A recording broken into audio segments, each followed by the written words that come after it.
Okay, I think we can start it now. Good morning, everyone. So if you have not been in these workshops, I would like to just introduce myself. My name is Vartuhi, and I have the privilege of serving as the Business Counselor Manager at PACE organization. On behalf of the City of Glendale's Economic Development Division and PACE organization, I would like to extend a warm welcome to each of you for the final session of our procurement series, which is a part of Let's Grow Glendale initiative.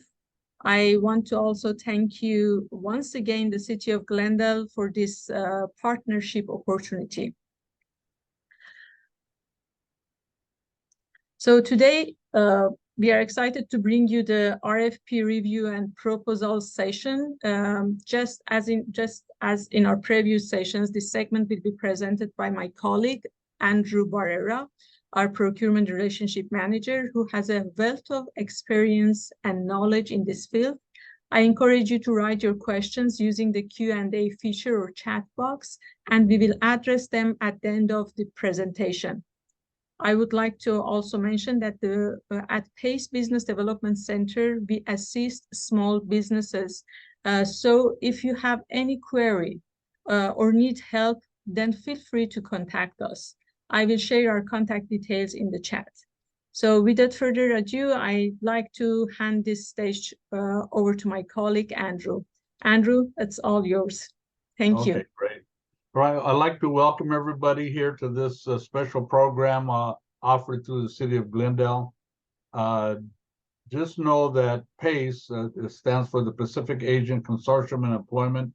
We're a very large economic development agency that has many functions, but under the development or business department, we have a contract with the MBDA, the Minority Business Development Agency. It's through the Department of Commerce.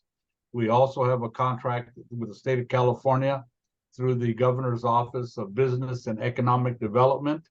And we have other contracts as well. We're a lender. We're an SBA approved lender. So we're a full service agency that can really help whatever your issue is in business. We have expertise to assist you. So under this particular series, we're talking about contract. Now, when we talk about procurement, really all that procurement is how do you source contract opportunities, okay, revenue sources, and how do you secure them? And that's what we're here now. We're at this particular stage, we're talking about RFPs and RFQs, which are requests for proposals or requests for qualifications. Also, there's many acronyms that we can go under. So as you can see here, the traditional one that we know are RFPs, request for proposal. That's where a business or a utility company or a government agency puts out they have a need and they're looking for contractors to fulfill that need. As you can see, a request for qualifications, that's a little bit different. That can be either a proposal, or it could be a government or an entity can say, we want to see who's qualified out there in the commercial world that are qualified to meet what we need, either in product or services. Then you have requests for information. That's primarily used also to see what is out in the community and seeing what are, and the procurement officers can use a RFI, request for information, to identify pre-qualified vendors or suppliers or contractors. So they kind of want to put it out there because they can say maybe in February we're looking to put a request for proposal out, but we want to see who's interested in possibly contracting with us. Then you got a request for a quote. That's generally when it comes to product. So let's say you have unique product, and let's say you manage a transportation fleet, and we're looking for just a price on that. So it's either purchasing product or a very narrow contract opportunity that we're looking for. And those are generally the easier ones to do. And just like invitation for bid. So as you can see, they're different names, but they're basically either trying to pre-qualify qualified vendors, or that they're announcing that there is an opportunity to contract and we're looking for the best contractor out there to provide the service that we're looking for. Okay, so let's talk about requests for proposals. As you can see, what an entity, either a corporation, utility, or a government agency is looking for, we're looking for technical experience. We're looking to see if you have any specialized capability to perform a service or a product, provide a product, or that we're seeking something very specific. So in essence, it's kind of like an announcement to our geographical world, whoever is within our jurisdiction, to be able to provide the service. And just keep in mind that when we, as a former procurement officer, I know that, let's say the contract is coming to an end and we want to find new vendors that we can consider for a program or for a contract to provide a service or a product. And so this is the process, the protocol that is utilized by a department or a government agency or a private sector company or a utility company in how they can put out to the world what contracts that we're looking for. And as you can see here, sometimes, so like for instance, before I came back to Pace, I was operating my own company, and I have background in transportation. And one of the local cities that hired me wanted to see, they hadn't changed their shuttle service in 20 years. So we know that the existing company that was operating that had older equipment, older technology. We wanted to see what else is new out there. And, the GPS, and there's fuel efficient vehicles, and maybe new types of routing. And, we were looking for a fresh perspective, potential new vendors, and increase the pool of vendors.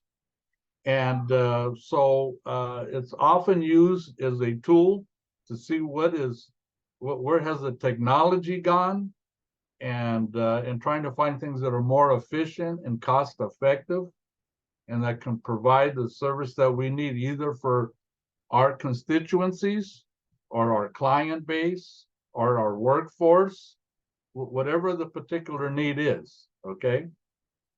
But keep in mind, one of the main points that I was looking for is a former transportation director, was I want to see what new technologies are out there. And so, those are the types of things that are put out. Okay. Now, request for qualifications, that's a little bit different. Okay. Request for qualifications is, we're really looking for companies that already have experience in addition to the expertise to provide a service. So that's what we're looking for. So that means that I am looking for a company that has a track record of performance with either agencies or companies or contracts that provide the similar or exactly the same service, or the dollar amount, and maybe the same complexity.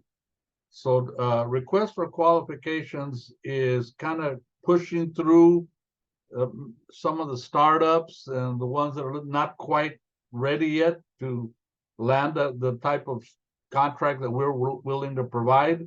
That doesn't mean for you out there that are kind of new, it's really important that you understand each of these protocols.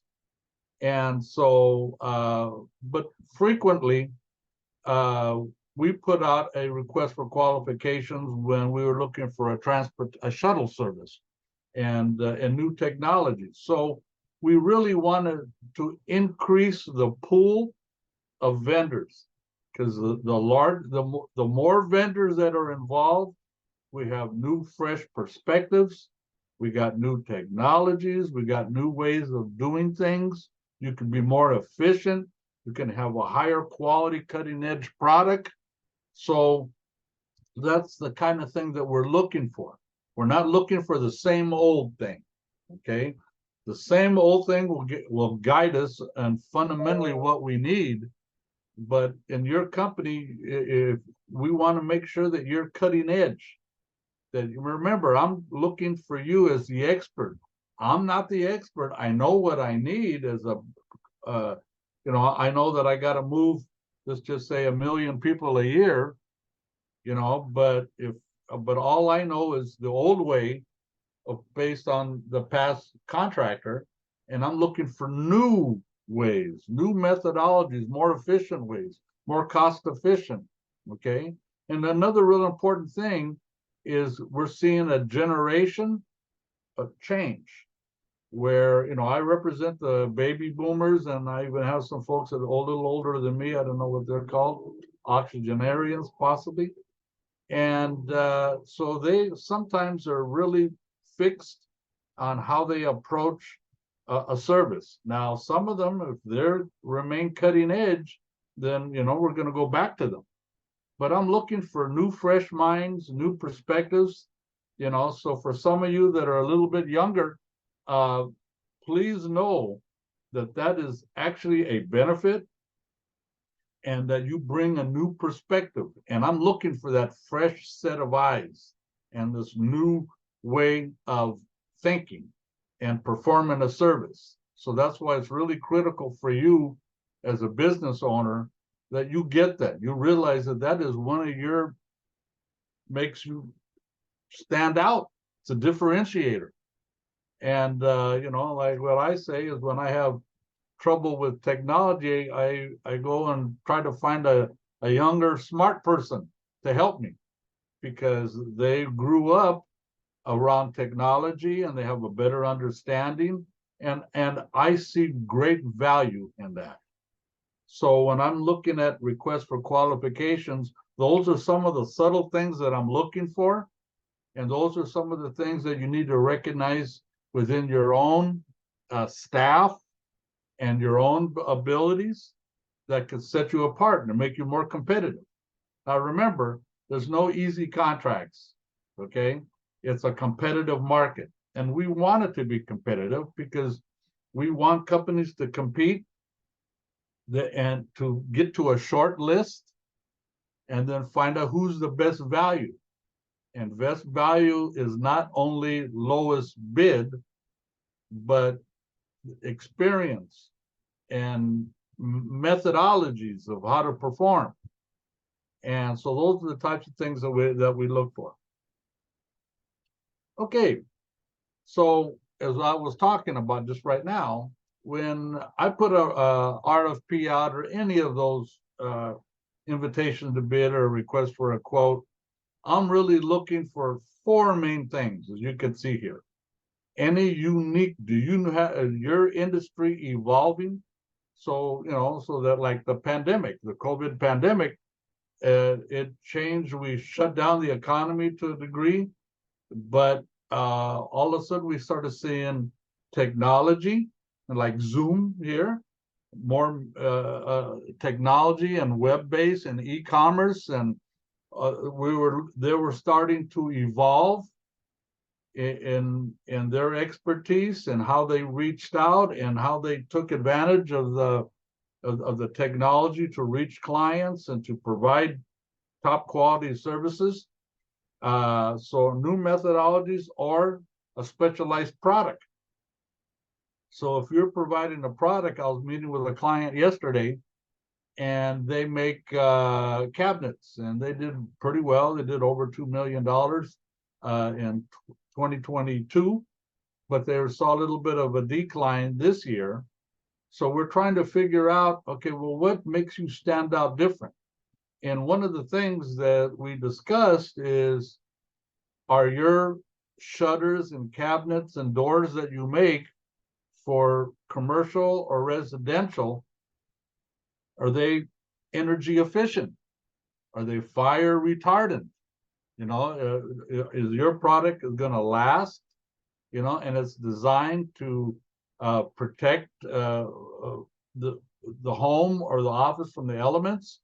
So those were nuanced things in a product that we were trying to bring out. And so that's the critical type of thinking, that if you get an RFP and you want to bid on a proposal, that you need to explore. And we can help you with that. But remember, what we're looking for is critical thinkers.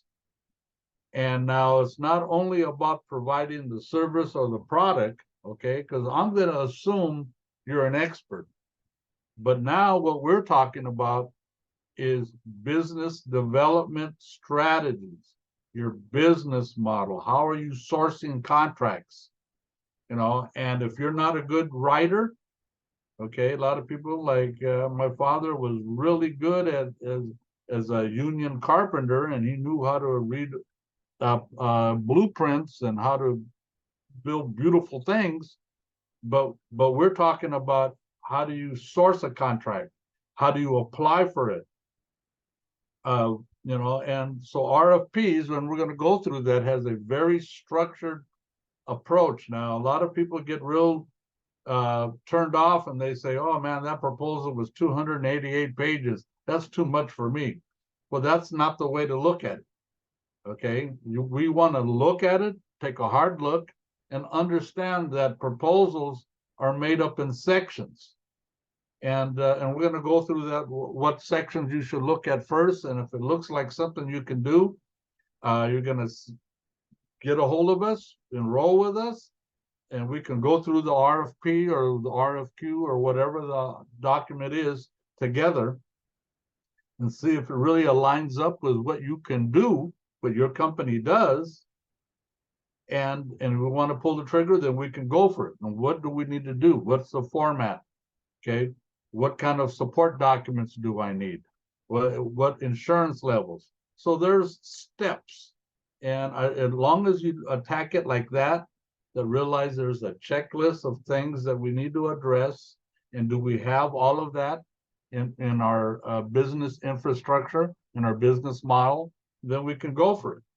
So I say, never say no. Let's take a hard look at it, and let's see if it's viable. But it also looks at, okay, not only in unique product or in methodologies to perform, but we do want to see your executive staff and key skilled staff. Because if you're a good manager, we can see that on the type of contracts that you get, your accounts receivables, and the type of staff that you have, and the type of services that you're providing, are establish your credentials and that you're qualified to do it. Past history, okay? So there's a thing you could say, I could do this and I could do that, but have you actually ever done it? So if we can point to, we've worked on this contract, or even my company hasn't done that contract, but I worked for another company that we did that, that means that skill set belongs to your company now, and you have that. And then, of course, it got to be a competitive bid. You know, it's not chasing the shiny coin and we're going to make a lot of money. That's a competitive. You could put, yeah, I want to have a 40% profit margin, and you have somebody that may be slightly more qualified and is going after a 20% profit margin. I guarantee you're not going to get the contract. So we got to understand that, okay? And we're here to help you do that, okay? So basically what an RFP is, and it kind of goes through all of them, but it's a call. It's an open call to action. Hey, we have a need. We need to buy 10,000 widgets, and we need somebody to deliver it on time. And then we may need another subcontractor to actually install those widgets in our company's machinery. So it's an open call for services. So sometimes, and for some of you that are maybe registered in vendor portals like Ramp, and you'll see a contract that comes out, and they'll send you an invitation to bid. Okay, RAMP is a platform used by the city of Los Angeles to make announcements of contract opportunities. And sometimes when you look at them, you'll see numerous next codes. Okay, and if you don't know what a next code is, you need to learn. That's the North American Industry Classification System. So every service that's out there, whether you're a beautician or a caterer or an IT specialist, or you're a doctor or an attorney or an engineer, each of those, or electrician, each of those professions have a 6-digit code. And when you register into the portals, those portals have a bid match component that will match your next code to the contract opportunity. And then sometimes you look at what the bid opportunity is, request for proposal, and you may see multiple, which means I'm not only looking just for your company's services, but maybe multiple. And remember, on government contracts, what we call public works or public projects, generally there's numerous contractors that are needed to perform on that. So that's what's really important. Now, one real important thing here is it says here RFP compliance. So the easiest way to get your proposal thrown out is you're not effectively reading the RFP and adhering to the format and the things that they're looking for. So it's not just you forcing your way in. If you want to get a $100,000 contract, a $50,000 contract, a $500,000 contract, $1 million contract or more, we need to become experts in understanding the RFP process. And if that's somewhere where you feel a little bit weak, we can help you. All right. But as an effective, prudent business manager, okay, we're going to expect that you need to be able to concentrate and understand that this is where I can get millions of dollars in revenue through the lifetime of my company. So if this is what I need to do in order to get a contract, then I need to understand it. And remember, nobody knows everything, so you want to build a team. And maybe you have a contract development team or a procurement strategy team. They could help you source contracts. They could help you read and interpret what the RFP opportunity is, and then how to write a proposal and make a bid budget. So all of those things are real important. Now you can see here, I put impartiality because that's what it's supposed to be, especially in the government, that everybody has a fair shot at it. But I'm going to tell you from personal knowledge, most contract awards are subjective. That means that whoever's making the ultimate decision may like you more than another company. So we need to make sure that we adhere in our proposals, that we clearly understand and represent ourselves and be an effective communicator that sets you apart. So even though I like this other company, because I just happen to like her name of the company and I know that she can do the work, I want to interrupt that thinking and say, look at us, we're highly qualified as well. In fact, we're more qualified. We're a better match for your for what you need that you're looking to contract with. So keep that in mind. But this is supposed to be impartial, meaning that I'm looking at everybody equally. And as a former procurement officer, I want to see a larger pool of qualified candidates, because that means now I have more selection. And I can see maybe there's new ideas I've never even thought of before, and skill sets that you're bringing to the table. And that's how, in a competitive market, those are the types of nuances that the more successful businesses that land the contracts get. Okay, so I'll keep that in mind. Okay, so some of this I'm going to go through quickly, but basically what an RFP is, request for proposal or request for qualification, it's an official notice. And so it has legal standing. We're putting out there, this is what we're looking for. And sometimes they'll put a budget or they put minimum qualifications. And, so jumping back a little bit, if you're not adhering to the format of and providing the information that's being requested, they can say you are non-compliant, you're in non-compliance, and I'm gonna put your proposal at the bottom of the deck or in the round file cabinet. So keep that in mind. But it's legal. We're putting notice out to the world, especially if it's government, because you're just taxpayer dollars and it has legal ramifications. So we have a need, okay, and here's the purpose that we need that particular product or service for.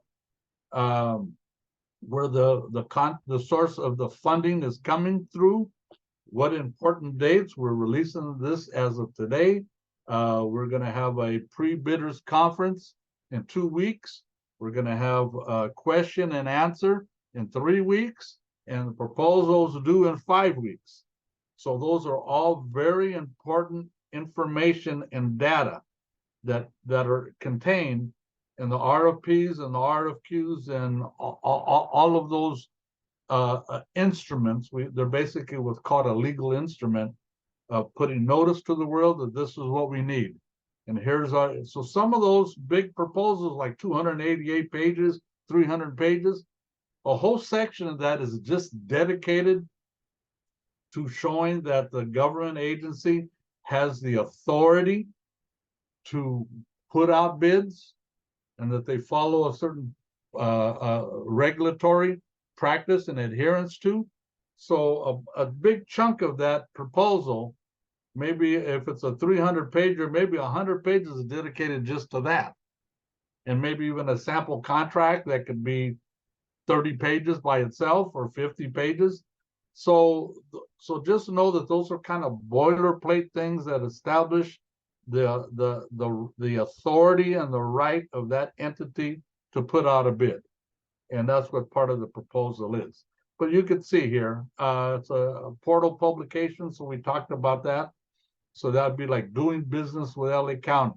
Cal eProcure with the state of California. SAM with the federal government.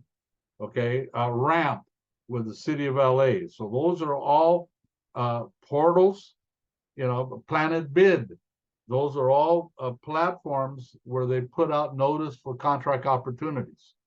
And then plus in the actually RFP or RFQ, you can see here documents that need to be attached.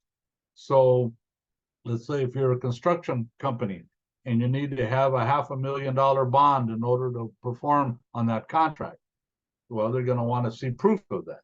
Let's say you're a delivery company and you need to have $2 million in coverage, $1 million per accident and $2 million in aggregate. That's also going to name the city of Los Angeles as covered in your insurance. So we're going to need to be able to provide that. Maybe you might need to have a safety manual for your employees. And that could be an attachment that you would attach as part of the proposal. So there's important things. I want you to not get overwhelmed. I want you to realize that there's steps, simple like a checklist. And if we don't have everything, then we know that, okay, this pushed back the opportunity to go after a contract and make sure that we get these other business infrastructure things in place. Okay, so now we're going to talk about the process itself, okay, from start to beginning.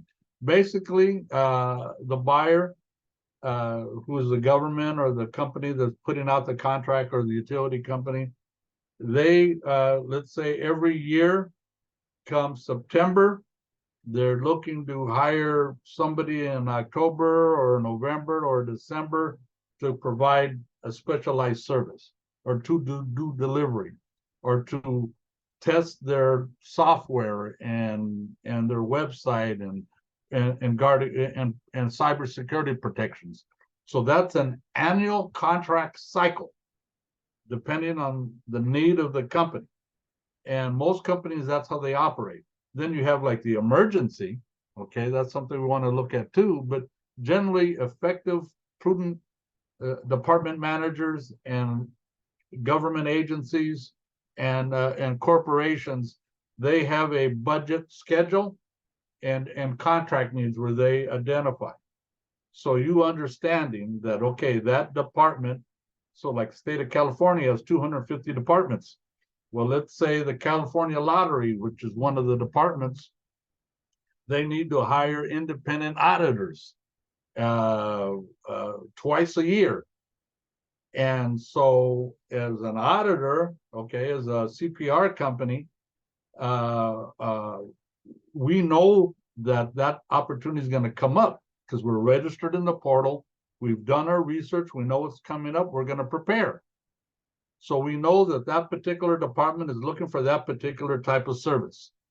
Same thing, okay?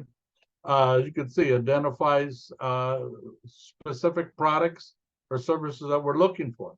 Now, keep in mind, I may have in my mind, okay, that I need a fuel-efficient diesel bus for my transit service, but all of a sudden I get a response in the proposal that you have a hydrogen or fuel cell or electric vehicle. I never thought about that. So keep in mind, these are opportunities to showcase current and future type of technologies that are much more efficient and that I wanted to be associated with. Okay, it announces formal dates, and we talked about that. That's real important. That's be one of the first things you look at. When did they release this proposal? Was there a mandatory pre-bidders meeting? And if it's a mandatory meeting, if you didn't go to it, then you can't bid on it. Okay, unless you're a subcontractor to a prime that attended, there is a back way to get in that. But realize, so it's putting out all this very important, pertinent data that we're looking for, and address and method. So sometimes they'll not even ask for a printed proposal. They want you to put it in a flash disk and have 5 copies. So very specific instructions that you're going to need to look for. Okay, I talked about the pre-bidders conference. Now that the pre-bidders conference are important. So for me, when I put a bid out and I had a conference, I wanted to see, though, if it's mandatory, that means you have to attend or you can't bid. I wanted to see, okay, who is really interested, because that could help me realize that I got some serious players looking for this bid. If it's non-mandatory, I still want to see who shows up. And, you know, because as a proposal manager, and I see a company and they haven't, that I think is highly qualified, I may reach out to them and say, hey, please submit a bid. I'm interested in you being a competitor in this process. So pre-bidders conference are very important. Then you could actually go on the grounds. You could ask questions. You can do a tour if you know if that's what's required. So you get more information. The more information and data that you can recognize will help you be more competitive in your response, okay? And there's deadlines for questions. They tell you how they evaluate proposals, and the goal is to make the short list so you could be the top 2 or top 3 or top 5 that I'm going to look at. Then there's other things that could come into play, small business certifications and those types of things. Okay, so one of the very first things when I get a proposal is I look at the table of contents. Okay, now as a former proposal writer from my partners and I and our companies, you know, what I would look at is I would go straight to the scope of work to see is that something that we can do? Okay, so I'll go to the table of contents, and then I would look at, okay, what is the opportunity? Okay, and then I'll go directly to the scope of work to see if that's something we can do. And then I would look at the format or the minimum qualifications. So you don't have to read the whole thing thoroughly. I would look at the main things. This is what I do? How much is this contract? Do I meet the minimum qualifications? What kind of documents do I need to provide? And so you could see there's a method to evaluating an RFP or an RFQ that we could take. But basically, the table of contents is very important. Okay, a checklist. So here's the actual proposal. Okay, now many of them, they're different. There's not one that I get all the time. Oh, can you just give me a template and I'll use that? No, I can't, because all of them are different. Now, I worked on one. A client of ours just got $1 million contract with the Bureau of Land Management, which is the Department of Interior, to do videos and PSAs and commercials and promoting the national parks and labor safety adherence to and wildlife conservation, all of those different types of things. But the proposal, so they had all these attachments and show they had the experience and blah, blah, blah. But the actual part that they measured, they called it kits. And it was for them to put the manpower plan and the budget to do a field shoot. That was kit one. And kit two was to do internal interviews and do everything, editing and everything in-house at a studio.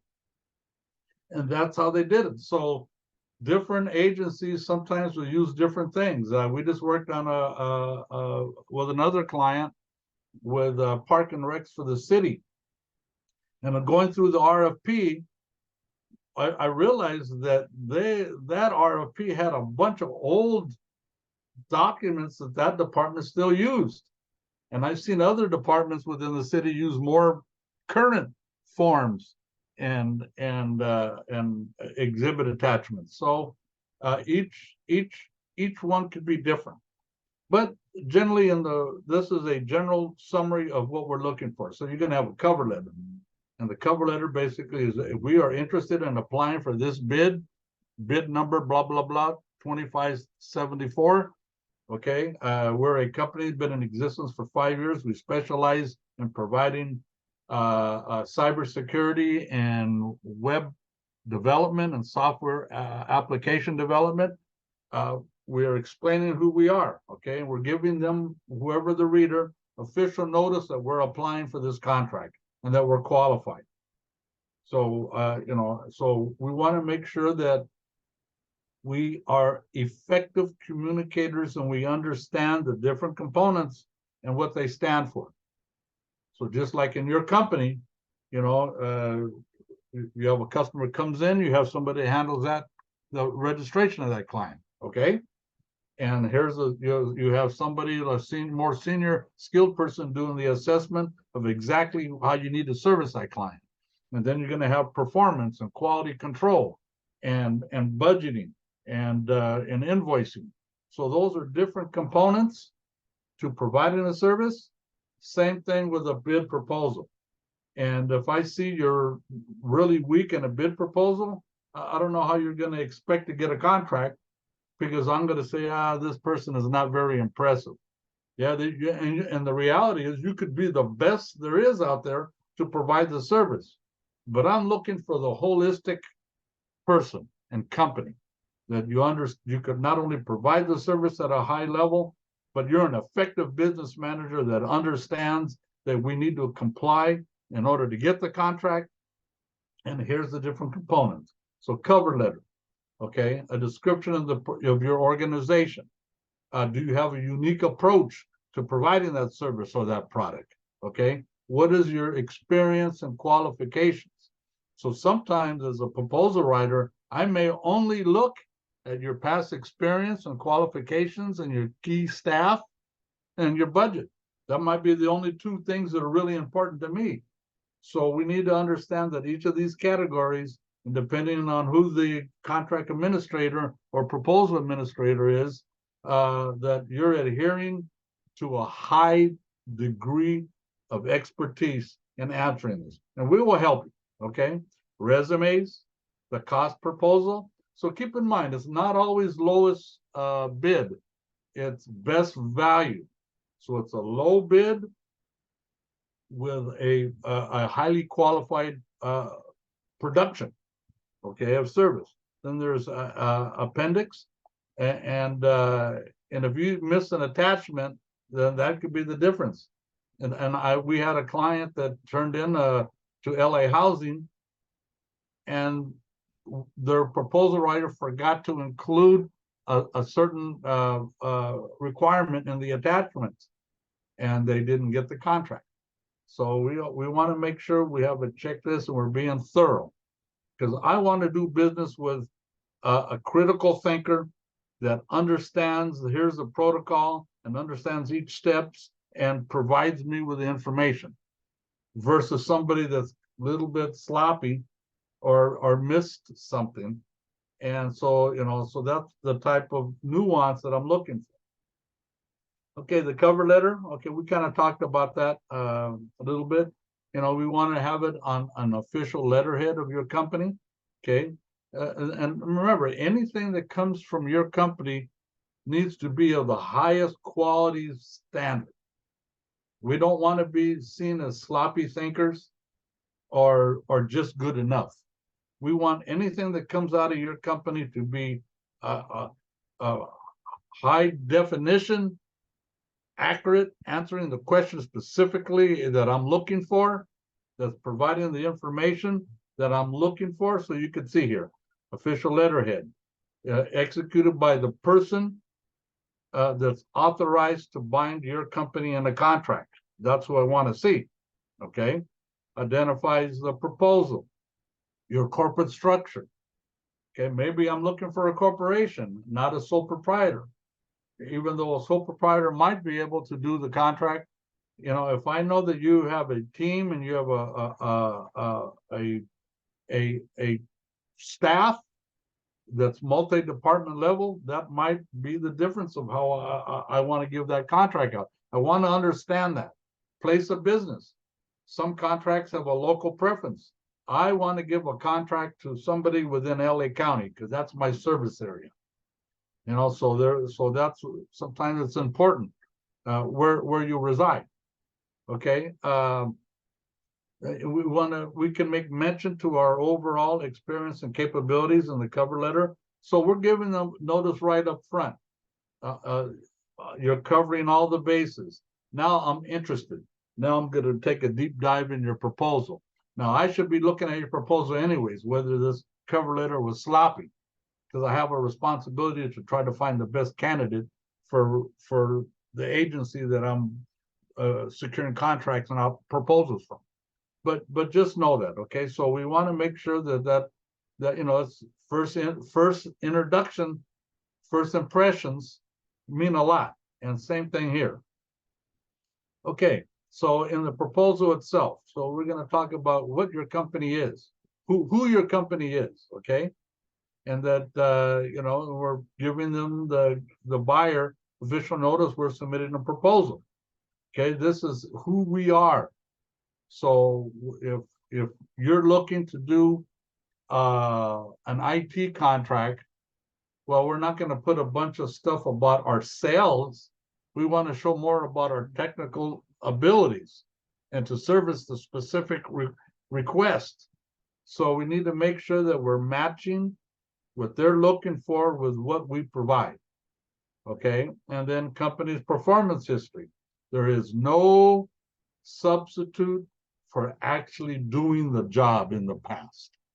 Because to me, remember, it's all about a risk. So if you are, I can do this and I can do that, okay, that sounds great. I'm interested. But if I could see that you actually performed either the exact same thing or something very similar or in size and scope, that's going to make me feel better. It's going to lower the risk and make me more interested in doing contract with you. So just please know that, okay? Okay. Scope of services. So for me, I look at the dates, okay? I look at the department, and then I go right to the scope of services, because are they looking for what I sell, okay? So, and the scope of services is critical that you get a very concise, clear understanding of what they're looking for and what department that you're going to be providing that service for, or is it for their end users, or is it for their labor, their staff, or is it for their executive core, or is it for outreach to their client base and trying to get new business? We need to have a very concise, clear understanding of what the buyer is requesting. So it's not just getting all happy. Oh, it's in IT, or it's in custodial cleanup or construction cleanup. That's what we do. That's not the approach. That should set off the radar, your radar, that this is a potential opportunity. Then we do critical reading, and to see that it's something very specific that we can provide. So we're looking when we're responding to the scope of services, they'll ask you, okay, how would you approach it? What is your methodology? Then we need to make sure that we put enough detail. So like, for instance, in that the shuttle service, we narrowed it down to the top 5, and 2 of the big companies are qualified, came in, and I said, okay, so can you tell us, what do you know about the city and the changes within the city? And the 2 big companies basically told us, oh, no, we've had 1 million of these small contracts with small cities. We guarantee you we can do the job. But that's not what I was looking for. That was not the detail.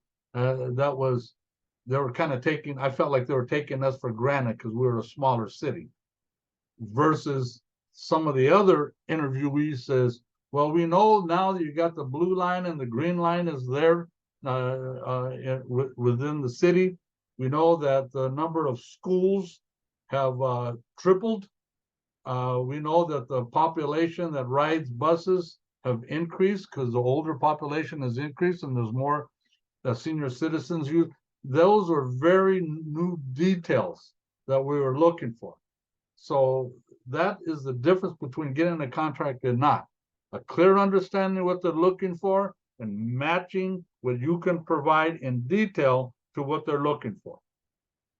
And as you can see here, so, and also what's really important, so like, I don't know if any of you know, but there's a thing out there called Six Sigma, and it's an analytic kind of program and degree. And they have like green belts and black belts that can go in and evaluate a whole process of production or providing service or management.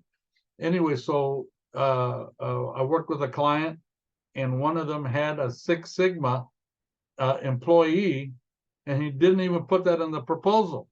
That is such a qualified specialty skill that by itself could have had them get the contract, because that shows that this manager has highly skilled staff that can do maybe more than what we need. But I want that type of person working on this contract.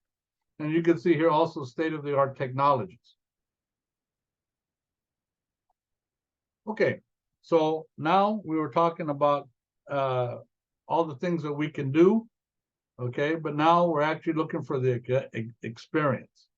And especially in the statement of qualifications, where we're probably going to run through more quickly, because we're going to spend most of the time here in the RFP, which is the fundamental format, is I want to see if you've done this work before. Now, we bid on a contract with a very large water district, myself and my partner. And one of the questions was, have you ever done high-level briefings to elected officials and to government city managers or facility directors? And so my company was only in existence about 2.5 years, so I really didn't do that. But I used to work in the government before, where I did that. So that means that my professional experience, I did that before. That means my company now has that same professional experience and performance history now. So we want to overcome those kind of things. We need to make sure. So if you have staff or your partners, if you have business partners or subcontractors that you can hire or joint venture companies that you can joint venture, it's incumbent on you as an effective business manager to recognize those nuances, because those are the companies that get the contracts. So let's say this contract is asking for 10 things and I can only do 6 of them exceptionally well. But in order to be competitive, I know I'm either going to need to hire a skilled staff person or a subcontractor or joint venture, so that has that experience. So just don't close the book and say no. Let's explore it. And then also, when you see, well, no, in my industry, these are the things they're looking for. In addition, then we want to make sure that we start scaling up and developing that skill and hiring that people, so we have the capacity to perform. But past experience and qualifications are very important. Okay. References. Okay. So many contracts or RFPs will request, not only have you performed the service before, but can you give us a contact person so we can contact them to see how your performance was. And what's real important about that, if any of you that go after federal contracts, if you get a federal contract, I don't care if it's big or little, whoever the contract manager is, they score your performance and it goes into your SAM account. So me, maybe a new project manager, I can go into that and I say, hey, this company got a real high score. I could possibly just sole source the contract to you. So references are very important, and experience is very important because it shows to your ability, your business aptitude, and your adherence to performance and the quality of performance. And those are all very important things. So many times we want to look at the past accounts and we want a contact person. Oh yes, Andrew's company, they did an exceptional job, or they did a good job, but we didn't bring them back. So we want to make sure if we are going to put an account as an experience, as part of our experience, that it's going to be somebody that's going to speak highly of our performance. So that just makes common business sense. Sometimes common business sense is not so common, but we need to think those things through. And then remember, it establishes your credentials. That's what it is. So, just like if when you're going for a job interview and it's a high position, you're not going to have a family member. Oh, I'm using my family to say I'm qualified. You're going to find a past supervisor or a close professional friend that knows you and knows your professional work ethic. And that's the type of thing, the critical thinking that we want to be able to present. Okay, the cost proposal. Okay, so you could be the very best in everything, but if your proposal is not in line, so for instance, the contract that we were looking for was a 1.2, that was our budget, 1.25. And two of the biggest companies said, no, one put it in at 1.9, and the other one put it at 2.1. And they said, you're going to have to pay us or that's our number. Well, they disqualified themselves out because that's not what the budget I had. And then keep in mind, when you make it to the short list, all of those companies can perform. Okay, so that's our goal, is to make it to the short list. And how do we get to the short list? Is through the RFP process and the RFQ process. So keep that in mind. But there's a methodology when you're coming up with budget. So we're not inflating our costs. Okay, so like the federal government, many times, a lot of the government agencies, they'll actually tell you your profit margin cannot be over 12% or 8%. They'll fix it. So then we got to see, can we provide that? So how do you come up with a budget? Well, we could help you with that, but part of that is, do you understand your break-even point? How much money do you need to make just to keep the wheels turning? Then you got overhead, okay? Then you got a profit margin and what is reasonable. Business is not charity. Business is cost-effective production. And that's the type of thing that we're looking for. But we can help you with that. And you can see here, if you're providing a service, your biggest cost is going to be cost of labor. If you're providing product, then the biggest thing is going to be cost of goods. So you understanding those budget items and what it will cost you to get and how we can propose it and to get a contract is critically important. And one of the ways, sometimes you're saying you could do it, but I want to see your financials. So I might want to see your taxes for the last 2 years, or I want to see a current profit and loss statement year to date, or balance sheet. Because if I'm going to give you $1 million contract or $500,000 contract, I got to know that you have the financial ability and the financial management capacity to perform on this contract. So those are the kind of things. I just can't just take your word for it.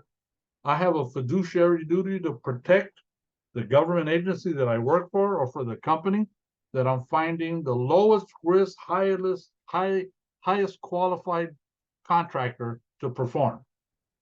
I have an obligation.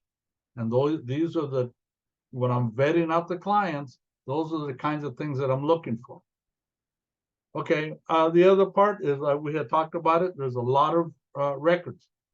Okay, so sometimes, like in transportation, they'll say, we'd like to see your accident report or your employee safety reports. Has anybody gotten hurt? Those are attachments. Because why do I want to see that? Because that shows you're an effective transportation company, and do you have procedures and processes in place that can handle emergency situations? Because they maybe 10% of all of the riders have incidents, or 5%. I want to make sure that you're prepared, and that if that situation comes up, that you have a process, a procedure to handle it. So sometimes that's what's up. Okay, sometimes there's weekly reports, bi-weekly reports, monthly reports. So that's kind of like contract compliance things. So your past performance, sometimes we want to see that. But you can see here, so insurance, there could be liquid damages provisions, like you hold us harmless, if it's one of your employees' fault, or we limit the damages to some things. So these are legal steps. I don't want you to get too confused with them, because we can help interpret them for you, and then they make sense, and then we know why they're there. Okay, so the evaluation. Okay, now keep in mind, it's a competitive process. Do not take for granted, just because you have the past experience or you have the best employee that can provide that service, you're going to get the contract. Sometimes a lesser qualified contractor will get the contract because they represented the best value in terms of price. And remember, I say it over and over again, that if we're looking for best value, and anybody that makes the short list, we know they can provide, they can perform. So now I'm going to start splitting hairs, gray hairs. I'm going to split hairs to see, okay, who's going to get it. And it could be a small business certification if it's a government. Okay, so you're equally qualified, and I have goals to hit on small business certifications, and you have it, versus that other company that doesn't. That could be the difference in you getting the contract. But the things that they generally look for, okay, the criteria, and you'll see scoring on this in a minute.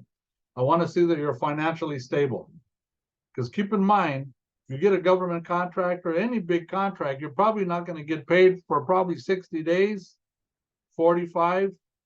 net 60, net 90 days. Sometimes the big contracts net 120 days. Can you carry those costs?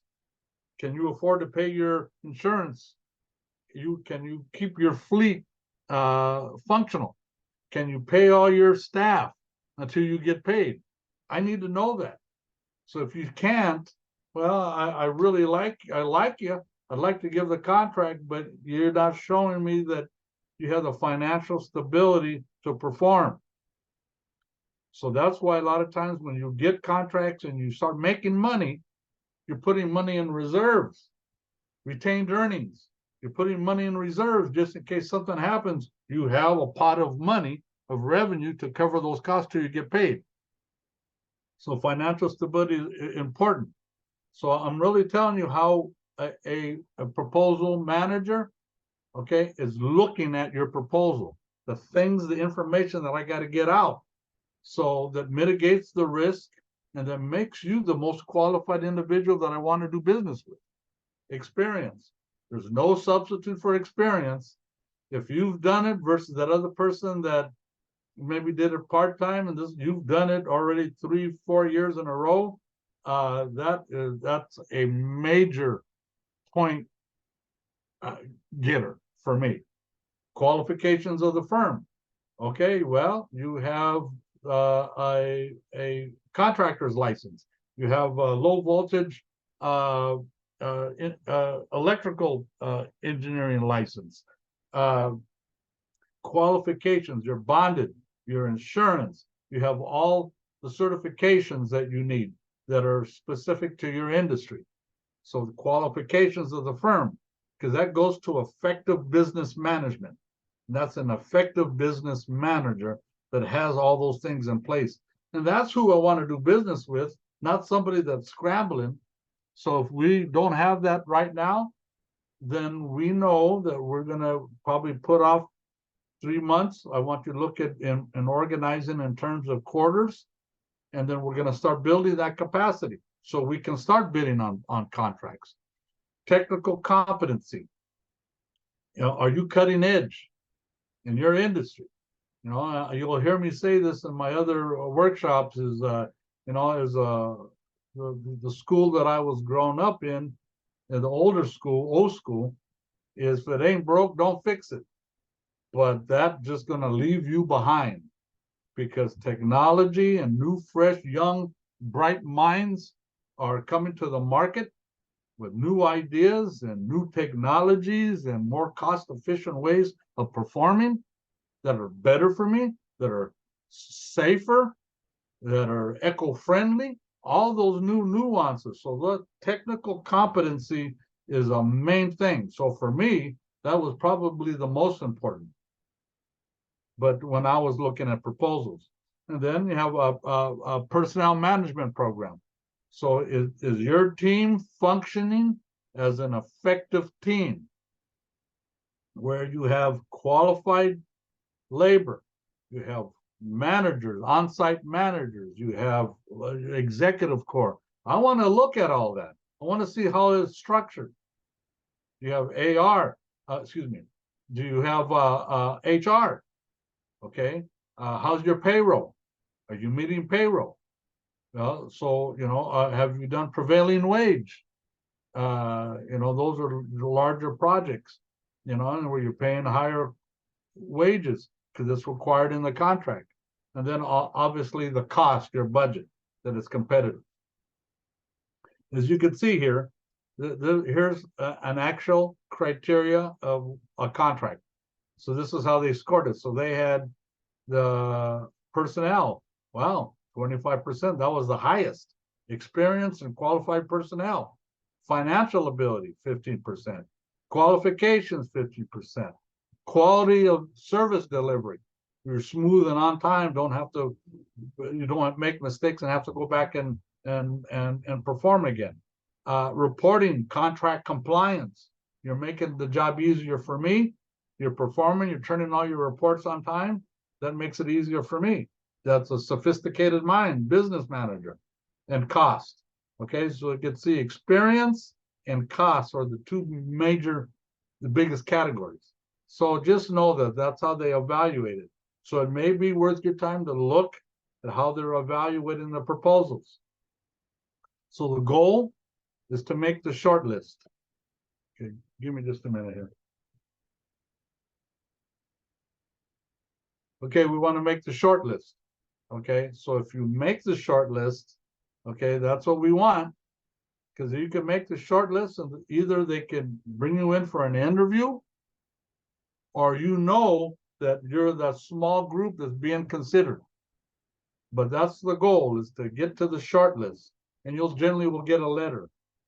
Congratulations, ABC company.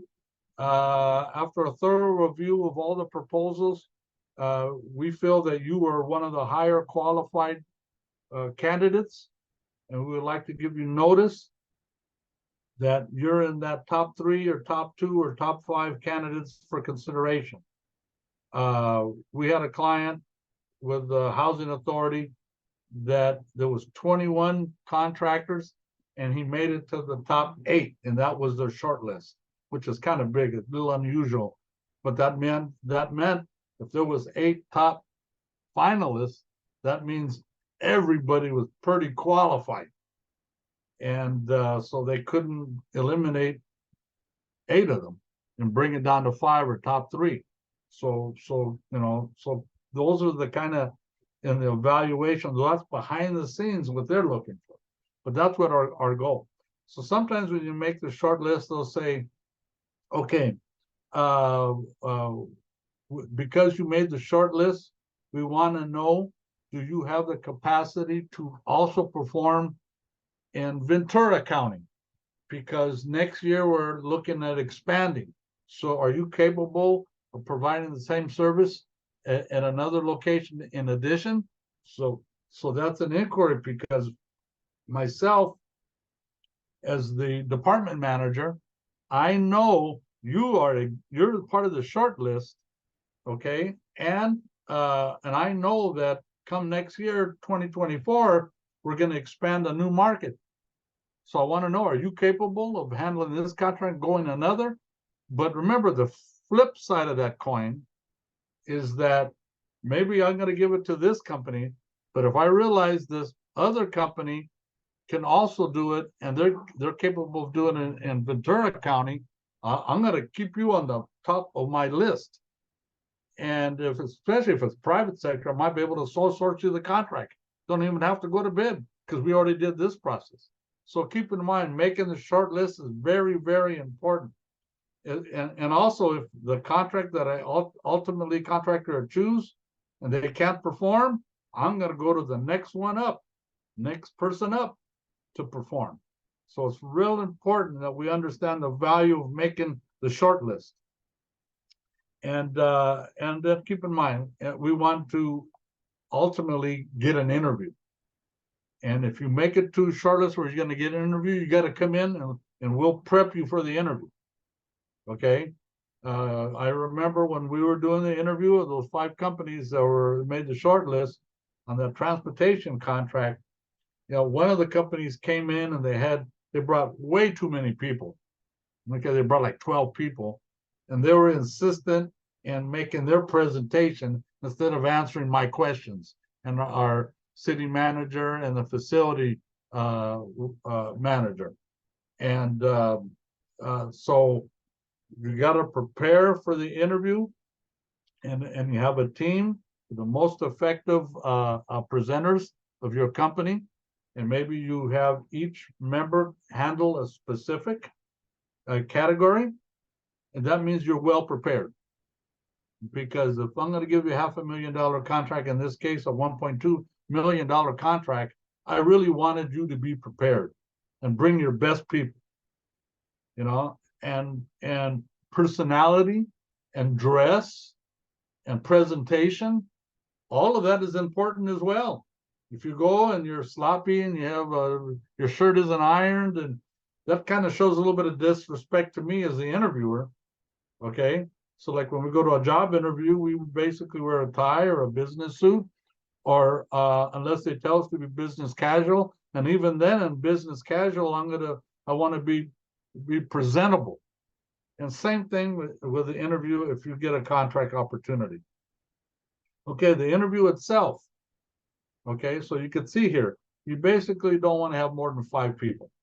Okay, so generally it's going to be whoever your CEO is or one of the top executives in the position. Now, remember, when I was interviewing him, I could really care less about the CEO, but it's important because I want to see what kind of business structure he's built and who he's hired and who's the skilled staff and other skilled executives that of the team that he was able to build. So that was important. But for me, in that transportation, I want to see who was the transit director, who was the person that was going to actually be in charge of providing the service to my city. So those are the types of people that I wanted there. So maybe somebody who could do a good presentation, somebody that can talk about the technical expertise that we can provide, and somebody that can talk about our management and contract compliance, and somebody who can, if something falls through the crack, can speak up and make sure that we didn't leave anything not on the table. Okay. Okay, most interviews are they try to structure it for 30 minutes to an hour. If you get in the interview and you last an hour, that's good. And if they're asking you a lot of questions, that's good, because that means they're really serious. They're taking a deep dive to see who you are. And you can see now presentation materials. So reality, I didn't want you to hand me a whole bunch of stuff that I have to read. Okay, if you had some presentation materials that were high definition, reader friendly, very attractive, that match the quality of service that I'm looking for, I'll take it. But don't give me anything to read, really. Okay, because I already read your proposal. And if I read 21 proposals that are averaging 50 pages each, I want you to think about that. I'm only human, and I don't want a bunch of more stuff. Why do I have to dig for information when you could tell me? And so keep that in mind. Okay, those are just personal kinks. That is the subjective piece. But if your professional integrity, your professional presentation, having confidence in what you bring into the table and being able to articulate that and to answer the questions and match what they're looking for with what you sell, that's what the key thing that we're looking to do here. Okay. Okay. Okay. So now here's some things about the proposal. So we want to make sure, okay, that you're following directions, so you understand all the timelines, you're meeting all the timelines, because that's somebody, if you miss a timeline, why do I want to do business with you? Because that means you're probably going to miss timelines in your performance. Okay, is there a mandatory pre-bidders conference? Remember, if it's mandatory, if you do not attend, you cannot apply for the contract. And that's kind of like a minimum threshold, because I want to see who's interested. And that's a form of showing respect for yourself, because you're going to go to this pre-bidders conference, and you could ask questions. You could see what the project is going to be. You're following the guidelines, acknowledging of the amendments. So keep in mind, so I may put out an RFP in June, and then through the pre-bidders conference and some of the questions that may have come up after that, I realized that, oh, okay, we forgot to put something, or we need to include something additional to the RFP. So what do? I make an amendment and I attach it and I send it out. So if you do not acknowledge that on July 17th there was an amendment, I'm going to hold you as non-compliance, because I only want to review updated information from contractors that have seen that there's been adjustments to the RFP. So now you're being responsive to the entire RFP process, including addendums or amendments. And that's really important. Your financial capacity, I'm going to look at that. You know, so one of the companies that we were recommending for that transportation, they were fairly new. They had been in business just 5 years, which was the minimum threshold, and they were like sitting at about 3 million a year. That was a little bit small, but when we looked at their P&L statement and their taxes, we saw that there was they made money and that they were able to put in reserves. So that's another important thing. If you're making money and you're trying to, nobody wants to pay taxes, but you really fudge where you're showing you're making a very little small profit, I'm going to tell you that's going to come back and bite you. Because if I could see you only have a 3% or 2% or 5% or maybe even a 10% profit, I know that you're really you're lowballing your contracts, and that's not the kind of risk or client I want to deal with. I want somebody that manages their money well, that has a reserve account. So if they got this contract, they can go ahead and put all these expenditures up front. And I am confident that they have the money and stability to perform. Okay, right to an appeal. So generally, I would say don't do that because you'll red flag yourself. However, me and my partners, or my partners and I, we bid on a contract, and we made it to the short list of 3, and they were going to give it to these 2 other big contracts. And this contract was a small one; it was about just under $70,000. And those other companies, one was in Texas and one was actually in Canada. And I just felt that that was just not right. And I used to run a transit system the next city over. We knew the city. We brought a high degree of quality service to the table. So I said, you know what? That's not right. They're going to give it to these other companies, and the money's not going to stay local. We're going to hire local. And we protested. And it turned out we ended up getting the contract. So I can't say don't do it, but we need to pick and choose. If do you have a realistic chance of appealing the contract and being considered? So we had a client recently that did something in Palm Springs, and they bid on a contract and they didn't get it. And it turned out that the company that got awarded did not have the required license to perform. So there, absolutely, we needed to protest that, because that means that somebody internally just wanted to give it to their favorite. And if that person didn't meet minimum qualifications of having the actual contractor's license that they needed, it was a very specific one, then that system is flawed.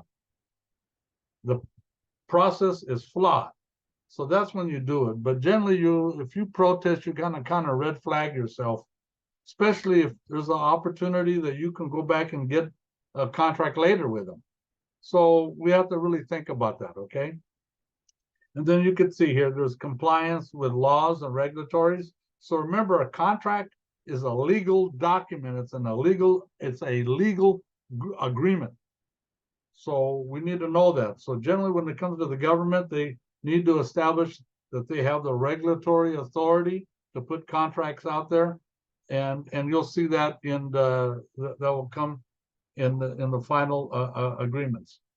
And then assurance and bonding and reporting and requirements as well. Okay, now I'm going to run through this section a little bit quicker, but statement of qualifications. Now, remember, when I mentioned that, what you can do also is, let's say we're going after our target market, and I'm going to do a letter of introduction. Okay, now we're proactively. We're not just waiting for RFP sent our way. We could also use this as a proactive strategy, where I identified a company that's very similar to the types of companies I always service. Okay, I'm going to do my research on that company. I'm going to find a point of contact. I'm going to do a letter of introduction. I'm probably going to have a high quality capability statement, but if I have enough body of work, I can also put a statement of qualifications to show that not only I can do all of this stuff, but I've done it. And that is a very effective, proactive target marketing for clients. If we don't want to just wait for hearing from the portals, we can proactively go for it. So a statement of qualification is critically a very valuable piece, to me, the most valuable, because it actually showcases that you've done the work. And, you know, and certain statement of qualifications will ask you, was there any unique challenges in performing? Because I want to see that. Because yeah, we ran in, we were doing construction and we ran into an underground river that delayed it. Well, how did you overcome that? You know, so we want to see you had any unique challenges and how did you overcome it? And what was the ultimate outcome? And what was the return on the investment to the client? And so that's important to know. But anyway, so it's very unique. It really sets vendors apart, and it's really about qualifications. And we could use that as a pre-qualified strategy that I want to get the top 5 candidates that can all perform. Because I know I need one here in LA County. I need one in San Diego County. Okay, we're thinking of going to Nevada. So I want to be able to get pre-qualified clients that have actually performed, because this document spells it out. Okay, and as you can see here on the bottom here, I said it establishes a pool of vendors. I want to increase the pool of qualified vendors. So sometimes the RFP process is about, I can do this and I can do that, and here's some of our contracts we work with. But this one is focused on actual performance and service delivery. And you did high tech or new methodologies or new products that you brought to the table. Like, for instance, I have a security company and they're looking to land contracts. Well, now we're realizing that drones can be utilized for security, or they could use it to inspect deteriorating buildings. So all of a sudden, drones, that new technology, is exploding. So if you have that ability and your competitor doesn't, and you've actually used drones as part of your security surveillance or whatever, that is the kind of technology that sets you apart. And myself, you're the expert, not me. When I see that, I say, oh man, that's cutting edge. That is very impressive. I'm moving you up on the list. Okay, so keep that in mind. Okay. Okay, so the RFP process. So very similar to the RFP process. Okay, so we're actually putting notice out there. So either I'm going to use this process to select a contractor, or I'm going to use the SOQ process to see who's out there and maybe limit the pool who could bid on this contract to the ones that have most experience. So I really want you to understand how valuable a statement of qualifications, SOQs, are. But the same thing, we're going to talk about what the project opportunity is, what the scope of work or scope of services are to be. Okay. We're going to want you to put it in a proposal form.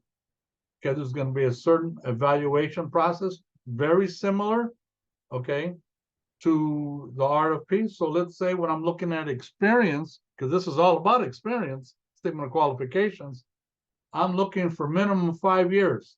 And I have that company comes in at 6 years. But I have another company that's been in that industry and had big clients that have done it for 10 years.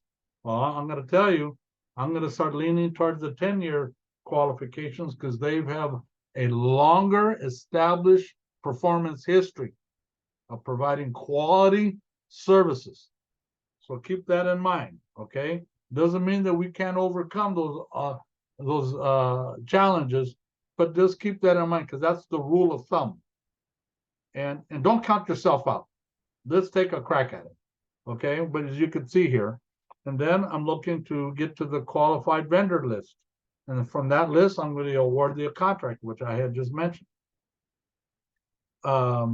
Anyway, so the goal is, so let's say we came to the short list, and so now we put out an RFP. Now only those 5 companies or those 3 companies can bid on it. Okay, and then we put an RFP out in association. Generally, when we got the water district contract, they only utilize the statement of qualifications as the proposal. So it can be used in a couple different ways. Then we did vendor interviews. That's what the process is, and then we award the contract. Very similar to the RFP. Okay, so and now when we put our so this is a request for a statement of qualifications. So basically, what we do is we're going to put what the project summary is. Okay, it identifies who the buyer, what department, what government, okay, what agency, okay. There's usually an explanation of why they need it. So the Department of Defense and their cybersecurity for residential service members at the barracks, they have a certain type of thing. Well, we're explaining who we are, what the service and the demographics that we're servicing. So all that information, we need that, because that way we can start being scientific and critical thinking and matching what we can provide with exactly what they're looking for. So it's not a one size fits all. It's, you're not trying to put a square peg in a round hole. We want to match it as close as we can, because that's what critical thinkers do and innovative business managers do, okay, and effective business managers do. So these details are critical to help us really showcase what we're bringing to the table. And even if we hadn't done that a specific thing, but we get it, and we think we can develop the capability of doing it, that's why we need to know about it. Do not take for granted any information that they're giving you. Okay, and they're basically telling you that they have the legal authority to put out the request and to begin the process. And then there's the project opportunity. So basically what it is, that's kind of like the scope of work. Okay, that's a description of what they're expecting from the provider. Okay, so that could be like minimum qualifications, but we expect you to be there 24/7. You have a full-time assigned staff, at least 5 minimum, that you're going to have these particular vehicles or this type of software are being utilized. So we're telling you right up front, they're telling you what they're expecting. And then the scope of work, of what you'll actually be doing, okay? And in the scope, the request for the statement of qualifications, how they want you to organize it. What is the format that's going to showcase all of that skill set? Okay, so same thing. There's administrative requirements, announcements to show they have the authority to do it, what department that it comes from, where the revenue source is coming from. Okay, remember, these are all legal documents that we're looking at. Okay, and then now when we look at the statement of qualifications, so generally it's we do a letter of well, here's the format. So so we need to follow the format exactly how they're requesting. So like I told you, we had that one client that put a bid in and they forgot to put an attachment. They got them knocked out. We got to make sure that you get another fresh set of eyes to double check all the work that you're doing, to make sure that we didn't leave something out, okay? Or that we needed to include something, a special skilled staff member, or a special methodology, or a special piece of equipment or product, that we're not leaving that out. We're maximizing the opportunity to get that contract. Okay, so, but sometimes they could say, so I see contracts where they'll say, we're limiting the proposal packet or the statement of qualification packet to no more than 1 or 2 gigabytes. And so if you don't know how to compress your document to adhere, because if you send a document that's 2.5 gigabytes, you're not in compliance. And even though you could be the best, if I can't overcome that mistake, I'm going to hold you as non-compliant, and I'm sorry, you can't move forward on the process. So keep that in mind. Okay, we clearly want to see your company's qualifications. Okay, so that's credentials and experience and all of that. Service categories to be considered.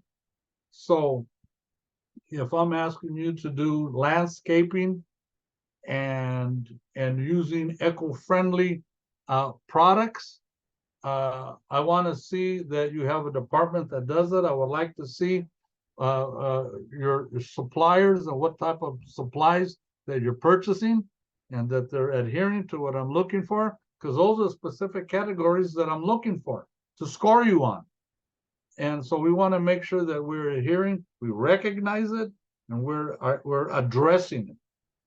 Okay, and then quality staff. Like I told you, I could care less about the CEO. I was more interested in the project manager or the transit director.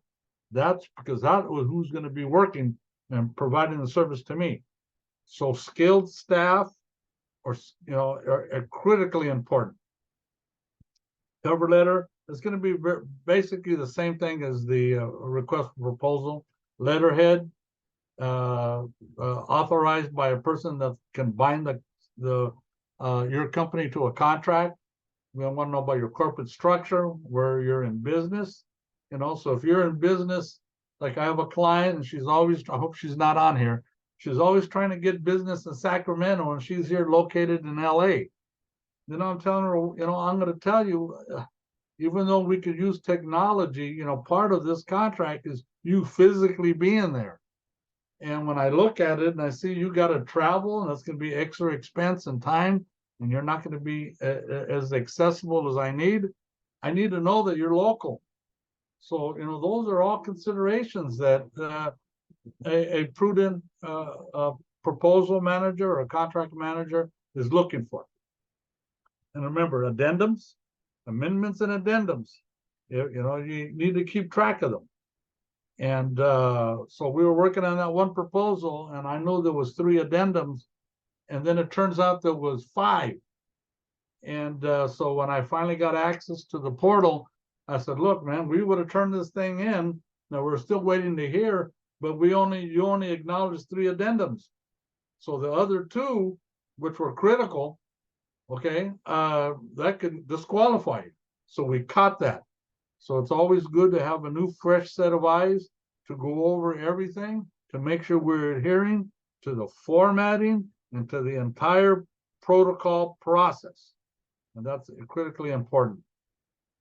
So same thing and your company's qualifications. So the reality, sometimes all that procurement or proposal manager will do is go directly to your qualifications, and then to your budget, and make sure you have the insurance to cover, or the bond. Sometimes that's really all that they're looking for. They'll look at the other stuff because those are eligibility criteria to make sure you're adhering, and they're kind of like checklist templates that I need to include. But for me, I want to make sure that you have the qualifications, the technical competency to do exactly what I'm looking for. Okay, so I'm a supplier, and I'm getting all my product from overseas. Are we short on time? No, we have time, but we should have the questions also answered. Okay, well, let me move forward. Anyway, so in the technical competency, so if you're a distributor and you're located in California and you're getting your product from overseas, let's say from Australia or Japan, well, I know that it's going to take probably 2 to 3 months to get that product shipped. versus a company that's here local and a local manufacturer that can turn around that product delivery in 3 weeks. Well, that could be a difference. That is technical compliance. And so, those kind of delays, we want efficiency and immediacy, okay, and local, that. So, and then past performance to show to qualify that you've done it. And as you can see, is there any special methodologies, procedures you're utilizing? So that's the same thing like in the RFP process. Special preference. So if you've done something special on a contract that I may not be asking for, but it's related in your industry, and you could bring that to this contract that you've actually performed, I maybe never even consider it. But now that I know you can do it, I'm moving you up to the higher up on the list because I didn't think of that. And that's the advantage of learning new technologies and new, fresh, increasing the vendor pool and those types of things. So if you don't have the experience, okay, if a respondent has no experience on providing the service, then how are you going to address it? Well, we're going to hire staff, or we're going to subcontract, or we're going to joint venture. So don't say you don't have the experience. Let's look at it. And maybe it's a matter of time, or if we built that network so we can competitively bid, that's what we want to do. And as you can see here on the bottom, these are small certifications, small business certification, 8A, that's with the federal, small business enterprise, disadvantaged business enterprise. These are all specialized categories that if it's government contracting, you make the short list first, and your competitors don't have these, and you do, that could be the difference in you getting the contract. So to me, even though I'm a state contractor and I don't utilize the 8A contract, that's federal, the fact that I know you have an 8A, which is a very difficult small business certification to get, the fact that you have that tells me you understand procurement, you've gone through the vetting process and the duration, and to prove that you're a high likelihood of succeeding, which is a criteria of these certifications. Even though I don't use the 8A, the fact that you have it, that shows that you have a higher business IQ, a higher acumen, business acumen. And that's the type of things that we look for. So these are like subtle things that I'm telling you that a proposal reader is looking for. And as you can see, here's the evaluation, very similar, okay? Your technical competence, okay? Performance on the same or related types of projects. Responsiveness, that you're adhering to the directions in the RFP process or the RFQ process. That you're doing performing in accordance to it, okay? Your communication skills. That's why we need to know that you are actually being able to communicate exactly, answering the questions that I'm looking for, or that you're bringing a value added that I didn't even consider. Okay, so you being an effective communicator is important. Accessibility to staff. So let's say I like you and I say, well, I'd like to talk to your transit director, or I'd like to talk to your accountant that does contract compliance measures. They could ask you strange requests like that, but that you're accessible, you're open, that you have confidence in your staff and in your departments to perform, and that you're flexible and ready because things could change. I made this contract for $200,000, and during the contract I realized that there was a whole other thing that needs to be a part of this, and we can do a change order, and you have the capability of doing that additional service. I want to be able to see, one, you have the skill set to do it, and you have the staffing, and then I can change more and give you more money. Okay, so you're flexible, you're consistent, professional to perform, but you're flexible because you are more than just your minimum requirements. So please know that. same thing, evaluation process, very similar. So this is one for a request for proposal. Very similar, as you can see. Okay, you make the short list. Okay, so what will happen is internally, I'll put the list together, the top 5, and I'm going to put the top quality one that I think on first. Then it's going to be a hierarchy. So we're going to rank them internally, and then maybe out of the top 5, we only interview the top 3. Okay, but we'll send you a letter of notification that you made the short list, and give you an interview date. Okay, and then if you get the award, sometimes when you get the award, it's a time that, because they've already decided on you, we might be able to renegotiate additional measures in the contract. And anyway, so you can see here, so we can, and sometimes you can make the short list, and the company says, you know what, none of these candidates quite make what we're looking for. So then they put the bid back out to bid. Well, so that happens. I've seen that happen. And with one of our real big clients, that landed a huge contract at the VA. And it turns out that the 4 companies, it was $1 billion in contracts, were already awarded. And it turns out that none of those companies had the high security clearance, the cybersecurity clearance, so they didn't qualify, so they had to rebid it. And one of our clients landed one of the contracts. So just know that's can be part of the process. And then if you make it to an interview, it's going to be very much the same. If you get an interview, you're going to come and see us. And it's important that you speak their language. So if you're in a technical field and, and we're talking about GPS, we're not going to go in there and say, yeah, we got special kind of radar equipment that can help track our vehicles. Well, that's not really, the GPS is really the scientific term that we need to use. So we need to make sure that we're speaking the language that they're looking for, that represents that we're a high quality, qualified individual in our industry and our profession.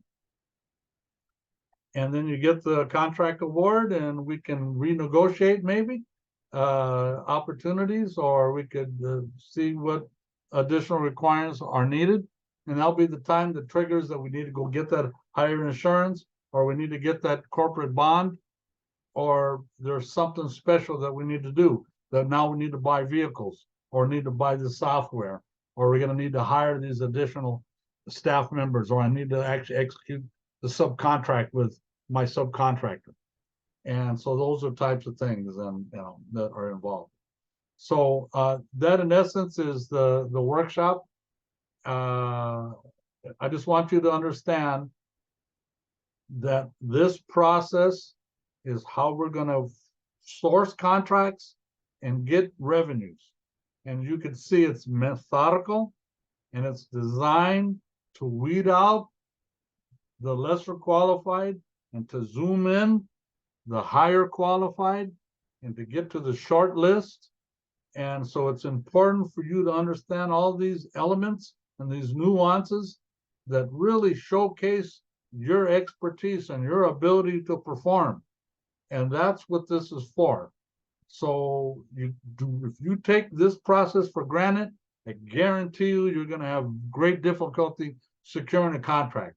But if you understand it, and we're always going to learn more and have better business practices and tweak our presentation and better understand the different types of RFPs and RFQs and RFIs, or invitations to bid, requests for quotes that are out there. Once we learn in our field what is the range and all the subtleties that they're looking for, is important, and thus the effective business managers have a higher likelihood of getting of contracts.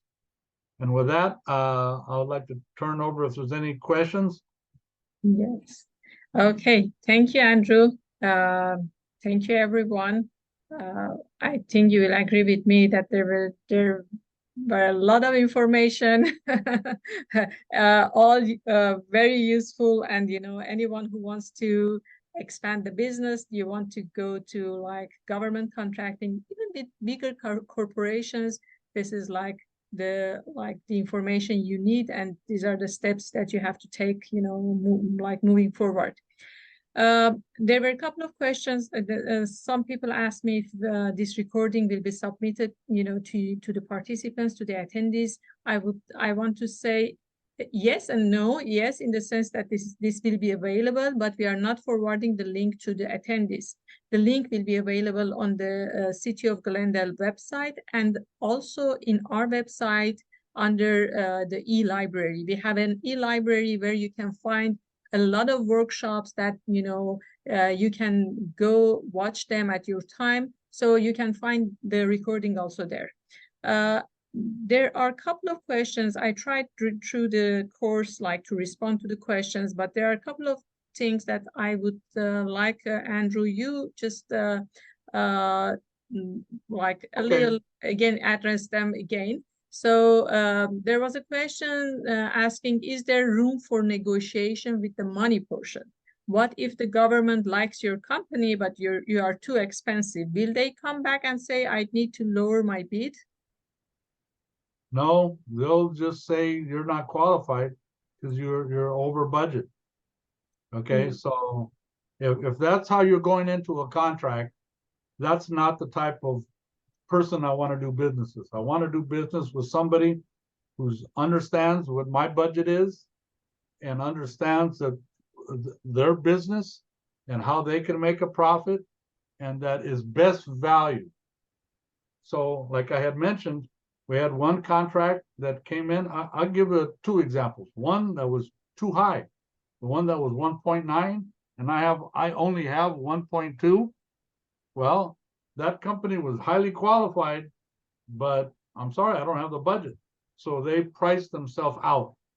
We had another client that low bid, and they low bid by 90 grand of then the next lowest one. And I looked at that. Well, you know what? If you low bid, that means that either you're desperate for the money or you made a mistake.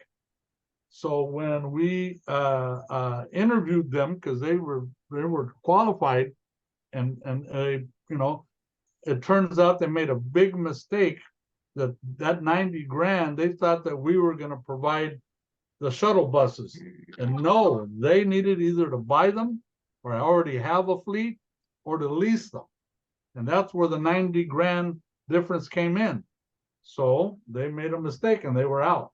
So when it comes to budget, you may have a little better success in the private sector. They got a little bit more room.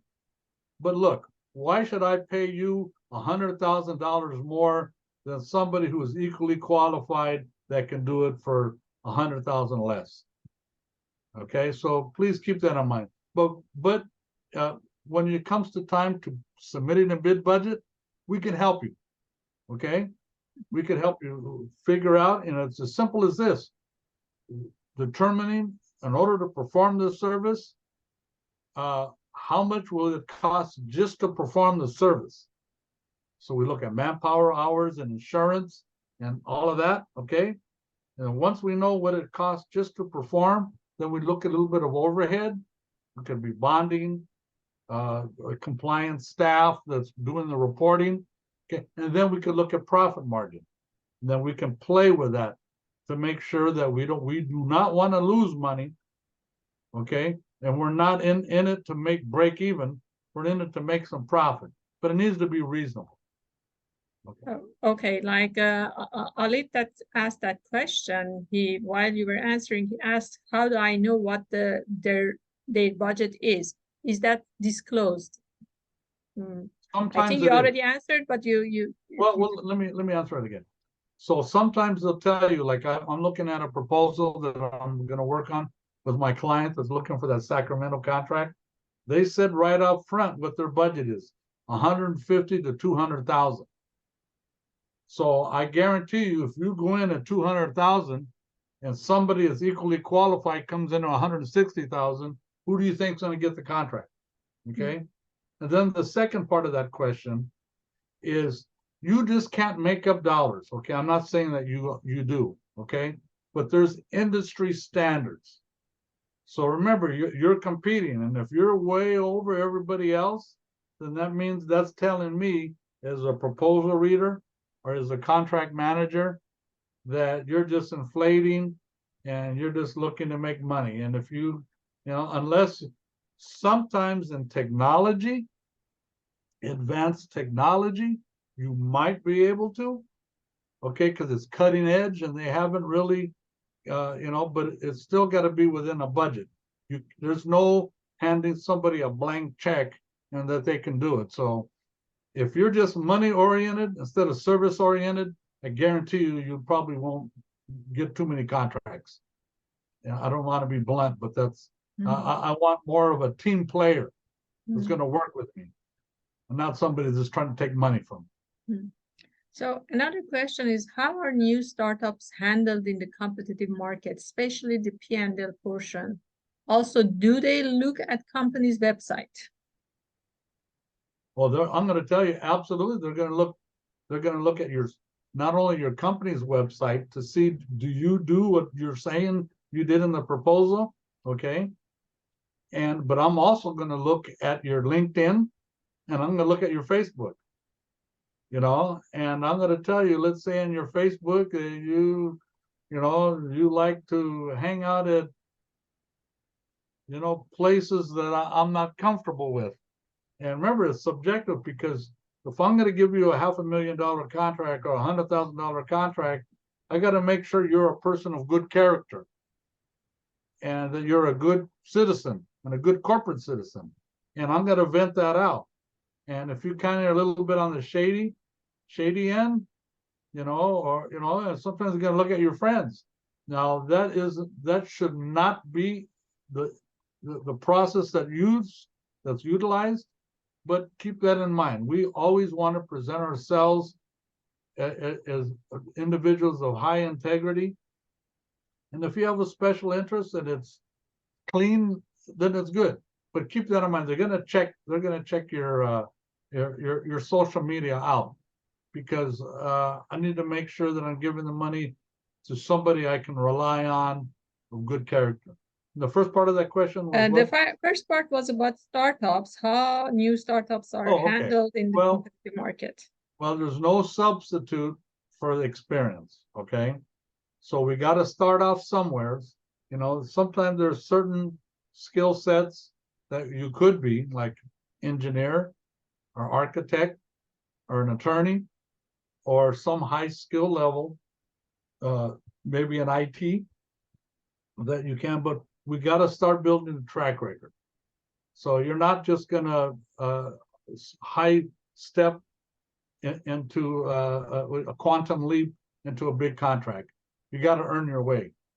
And there's just no substitute for that, because as a procurement officer, I may like you, you're telling me all the right things, and I want to encourage you, but my minimum qualifications say 3 years or 5 years. And, you know, that you've done accounts on this in the past, these types of accounts. So there's really no substitute. But keep in mind, you can hire a subcontractor, or you can subcontract to a company to go on this contract or joint bid. So don't just tell you no, okay? Because remember, if you have the professional experience working for another company, and even though your company is technically a startup, but keep in mind, kind of the rule of thumb, we really want you to be in business at least 1 year, okay? And the rule of thumb is you've been in business 5 years, because if you've made in business 5 years, that means you've already kind of gone through your ups and downs and adjustments, and you know your niche market, and you perfected your methodology and how you're operating the business, and that you're keeping with the trends in your industry. You know, those are the things that we look for. So there's no substitute for actual experience, But if you have performance and professional history, or you can joint venture, there's a possibility. Karen raised his hand to ask a question. So Karen, you are on mute. You can unmute yourself and ask your question.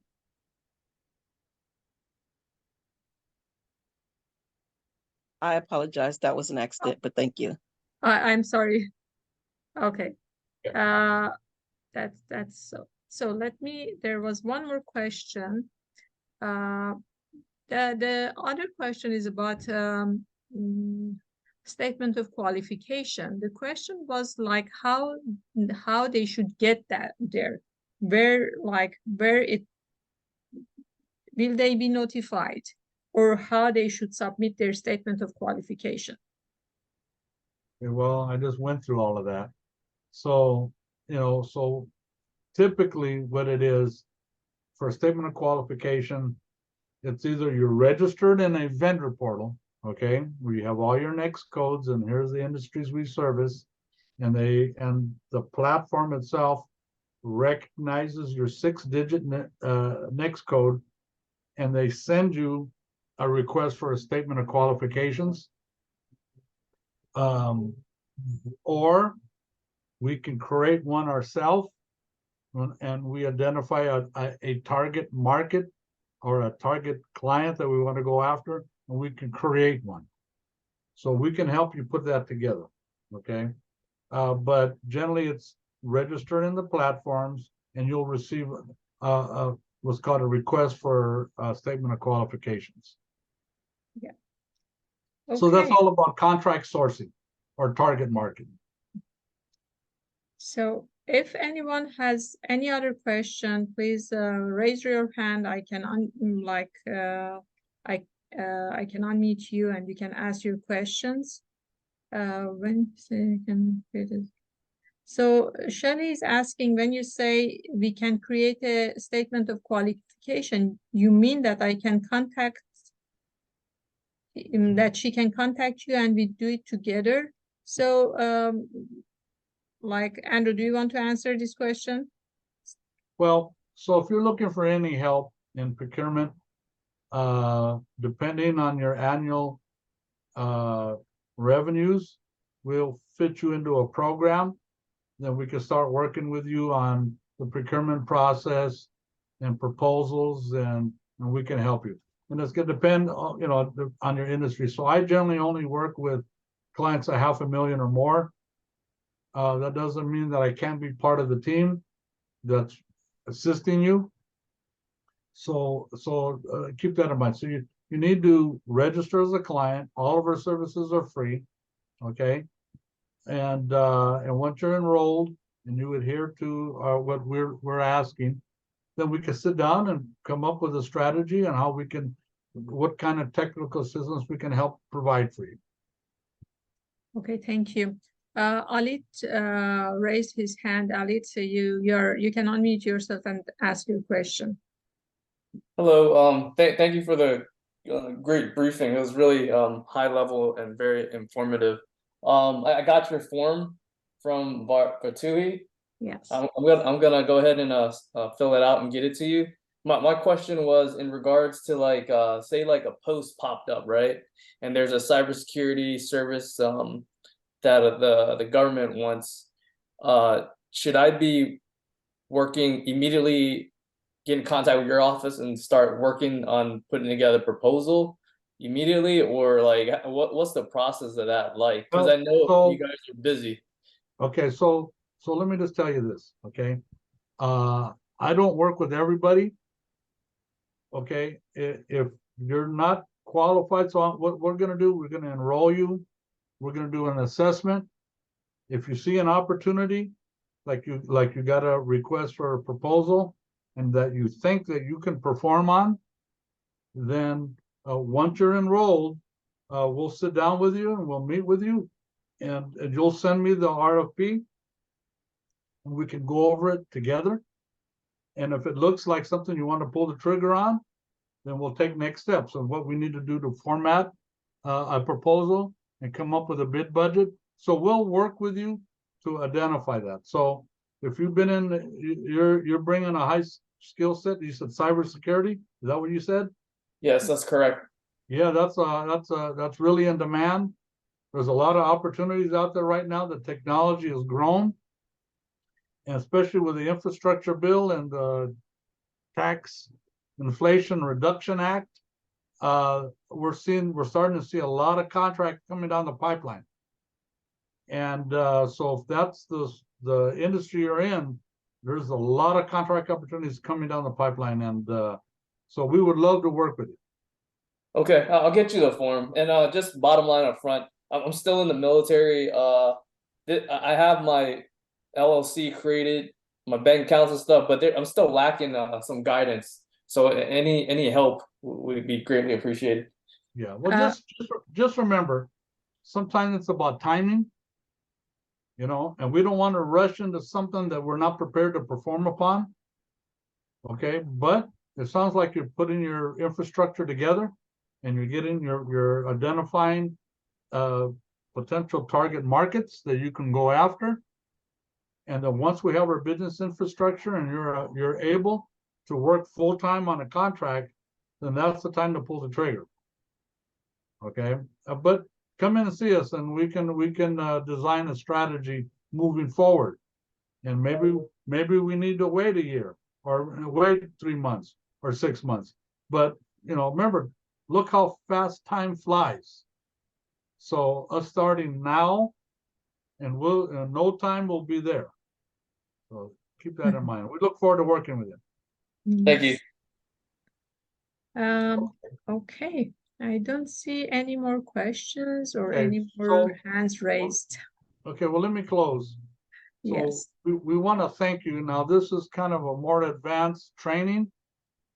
And even if you didn't understand everything that was being presented, it's good for you to take a step back and look at the big picture, and look at it like books on a bookshelf, or like checks on a checklist of things that we need to understand and build the capacity to perform, and acknowledge that these are important aspects of business development and business model creation, and the ability to scale.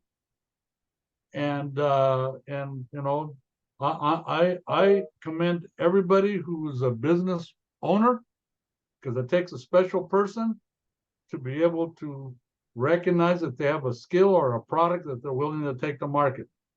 So this, you know, so just like in sports, you're on the farm team and you make it to the big leagues. Now you're in one of the big teams. Well, now it's not that be so happy you got there. Now it's time to grow, and let's see what you got, and let's develop the confidence, and let's perfect our product or service so we can be competitive and we can start growing. And if we got to start off small, then that's how we start off. And then we start building a track record. We start making money. We start stashing a little bit of money so we can go and reinvest in the company, and we can grow. We can build a team. We can find markets and start pursuing those markets. And so the fact that you're attending this workshop and that you are a small business owner, I want to congratulate you, because those are the individuals that have the most likelihood of succeeding, that are getting the training and understanding what is the road ahead of them, and setting goals and timelines. Those are all very, very important things. And that's why we really enjoy our collaboration with the city of Glendale, and just know that we're here to help you. And with that, I want to thank everybody. Thank you, everyone. Have a great rest of the day. Thank you, Andrew. Andrew, can you stay? Yes. Thank you.